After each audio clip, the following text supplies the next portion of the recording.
Selingkuh beresiko azab besar. Apakah orang yang bermaksiat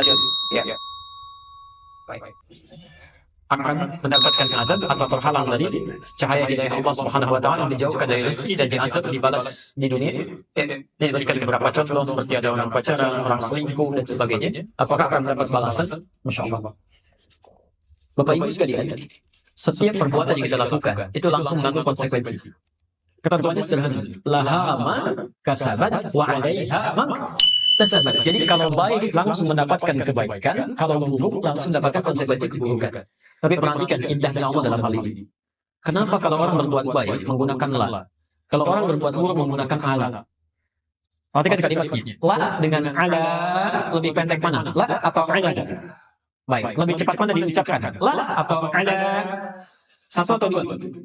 La, satu. Perhatikan.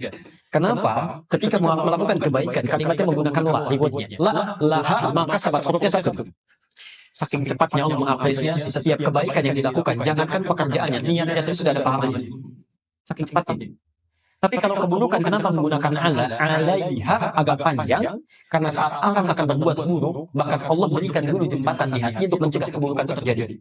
Pikirkan dulu, jangan dilakukan. Bahkan sebelum dia kerjakan dengan perilakunya, itu belum dicatat. Kebaikan tidak ada. Baru difikirkan sudah ada pahalanya. Diniatkan ada pahalanya, dilakukan tambah. Keburukan tidak. Masya Allah. Saking sayangnya Allah kepada seorang hamba, itu diberikan itu keterangan-keterangan. Satu, penolakan di hati. Coba lihat, setiap orang yang akan melakukan keburukan, pasti hatinya mengingkari. Mustahil menolak, mustahil. Paling gampangnya gini, keluar dari masjid ini, coba pakai sendal orang lain.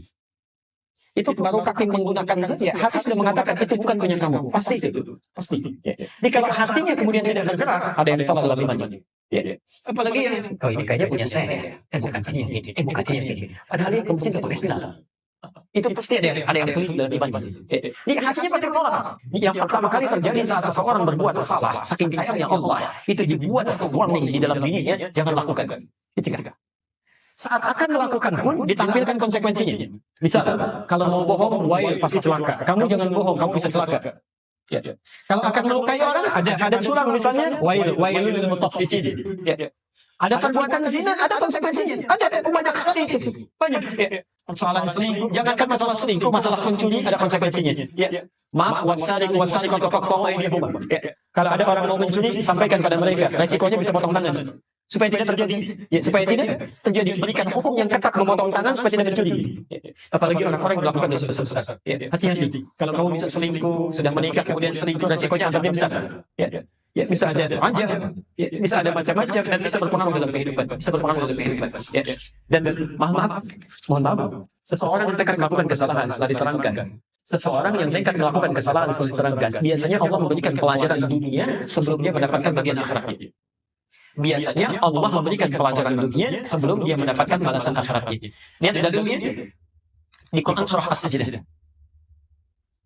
Pernah dengar ayat ini? وَلَنُذِيقَنَّهُمْ مِنَ الْعَذَابِ الْأَدْنَى دُونَ الْعَذَابِ الْأَكْبَرِ لَعَلَّهُمْ يَرْجِعُونَ. Allahu Akbar. Quran surah 32 ayat 21. Kalau saya tidak keliru ayat 21. Posisinya sebelah kanan paling atas. Kalau mushafnya sama ya. Walanudhiqannahum di lembar yang paling akhir, lembar paling akhir setelah selesai paling atas ini. Walanudhiqannahum minal adzabil adna dunal adzabil akbari la'allahum yarji'un. Perhatikan kalimatnya. Dan kami akan timpakan kepada sementara orang supaya dia sadar, hukuman dunianya. Ada orang yang oleh Allah diluruskan di dunia dulu, seperti dihukum, diberikan pelajaran dunianya. Dunal adzabil akbar, bukan siksa yang nanti diberikan saat di akhirat. Allah tangguhkan siksa akhirat, tidak diberikan, ditahan-tahan begini. Diberikan hukuman dunia supaya dialihkan, la'allahum yarji'un, supaya dia kapok dengan itu, kemudian dia tobat. Dengan tobatnya ini siksa akbar yang ada di akhirat tidak akan diberikan. Tidak akan diberikan. Ada dosa-dosa yang saking sayangnya Allah, jangan sampai kamu dihukum saat di akhirat nanti, diberikan jalan keluar.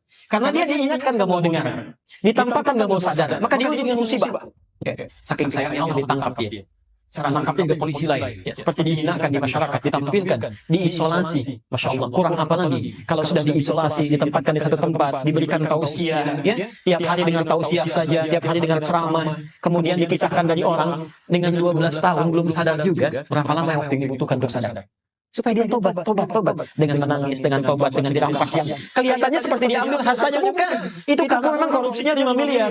Tapi 5 miliar itu jadi modal masuk ke perut, jadi alat usaha, bertambah. Diambil kena TPPU yang diambil 10 miliar. Karena yang haram tadi menyebar. Saking sayangnya Allah, diambil yang 5 miliar, diambil semua yang haram 10 miliar diambil. Supaya kamu bersih hidupnya, tobat kamu, yang haram sudah keluar, yang tobat, yang dosanya sudah dihapuskan, tinggal tersisa yang baik-baiknya saja. Tersisa yang baiknya, maka adab yang di atas itu ditangguhkan oleh Allah, maka bisa dihapuskan. Jadi kalau masih nekat melakukan itu semua, maka boleh jadi bukan hanya siksaan yang ada di dunia, tapi yang di akhirat pun bisa menanti dan bisa menjadi ancaman yang sangat luar biasa.